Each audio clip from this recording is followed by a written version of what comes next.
dozens of creative writing prizes from Scholastic, more than $100K in non-equity grant funding, and acceptances to every single top 20 American college and university. I'm Kevin, Yale grad, amateur breakdancer, pro college counselor, and your virtual big brother. Today, my friends, I'm so excited to share key storytelling principles that have helped the students we've worked with over the last 8 years achieve their wildest dreams, goals, and ambitions. I've distilled these techniques from thousands of hours of teaching, and I pinky promise they work in virtually any scenario where you need to connect, persuade, and inspire. In fact, I'll even show you by transforming an average story about some students trying to get funding for their wilderness club into a personal essay that demands admission to a top school like Harvard.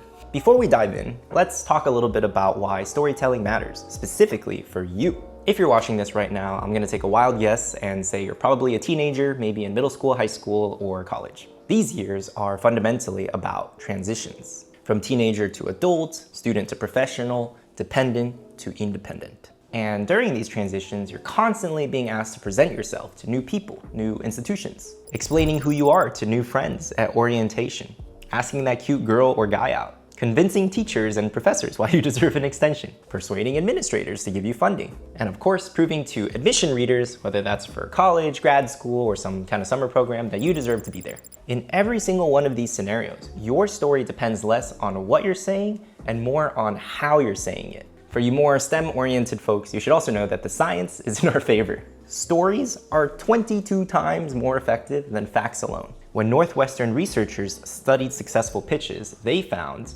presentations using stories were 35% more likely to receive funding.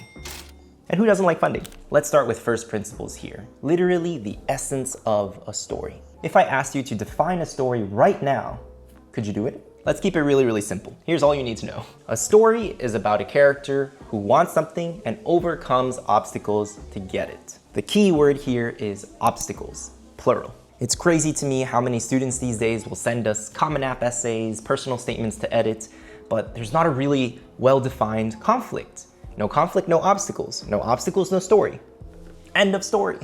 Allow me to illustrate with this wilderness club example. Let's start with a pretty typical problem or obstacle, especially in today's economy. Your club wants funding. The character is not just you, it's also your organization.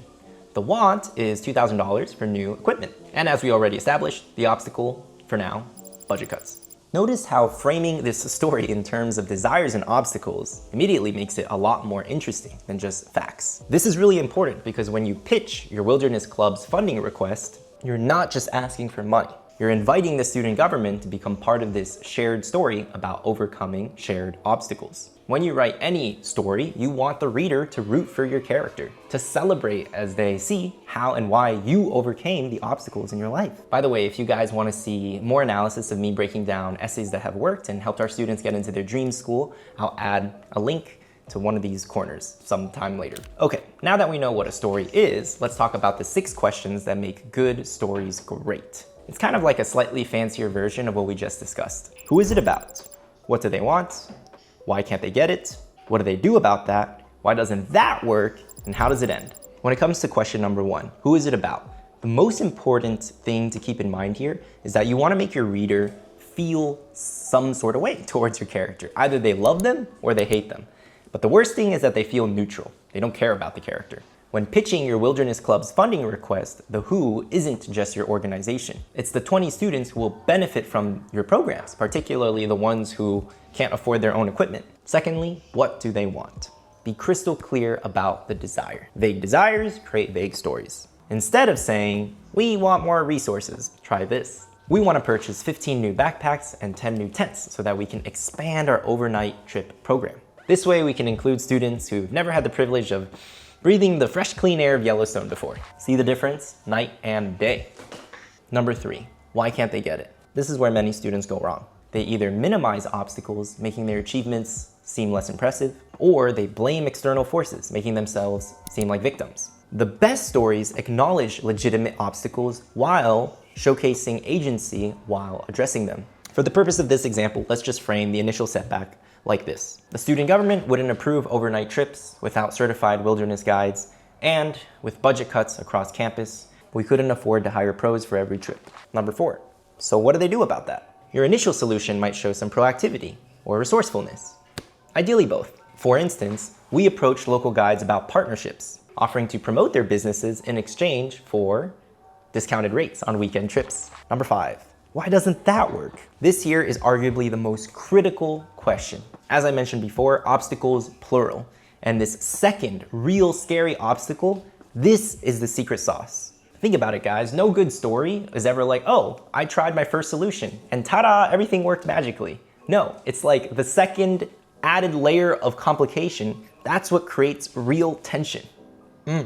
From a character and persuasion point of view, that's absolutely essential. Returning to our friendly wilderness club, even with discounts, professional guides cost $400 a trip, meaning we could only run 1 expedition a year instead of our goal of 3 a semester. Finally, number 6, how does it all end? Your innovative solution. That's the payoff. This is the most badass part of the story, where the hero slays the metaphorical dragon.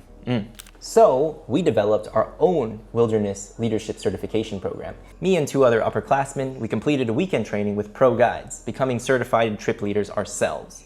With this one-time investment in training, we can now run twice as many trips at half the cost while creating even more leadership development opportunities for the new guys in the years to come. Look, we've already done our part. We've done everything we could. We put our own skin in the game. All we're asking for now is just a little bit of financial support so we can make this crazy wild dream come true. What do you say? Boom, there you have it. Mic drop, 6 questions that transformed this average story about getting funding for a wilderness club into a compelling narrative about ingenuity, innovation, impact that any Harvard admission officer would be excited to read. Contrary to popular belief, no, you don't need to have cured cancer and Alzheimer's or become an Olympian or have a crazy sob story to get into your dream school. Trust me, I've edited thousands of admission essays. This 6-question structure isn't new. It's closely tied to Freytag's pyramid. During the 19th century, this German novelist analyzed thousands of Shakespearean plays, Greek tragedies, and he found that they all follow a pretty similar pattern. The cool thing is that once you understand these principles, you'll see them at play everywhere, whether that's in Harry Potter, The Hunger Games, or even Avatar: The Last Airbender. Why reinvent the wheel?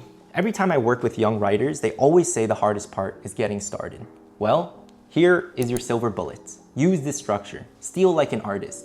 You don't need to make a crazy new structure and try to make this high-risk dish when literally there's already a proven recipe at your fingertips. Thoughts, questions, reactions, emotions, leave them in the comment section below. I read every single one. Here's a little present for sticking until the end, a video of me breakdancing. Take it easy, guys. Catch you at the next one. Peace.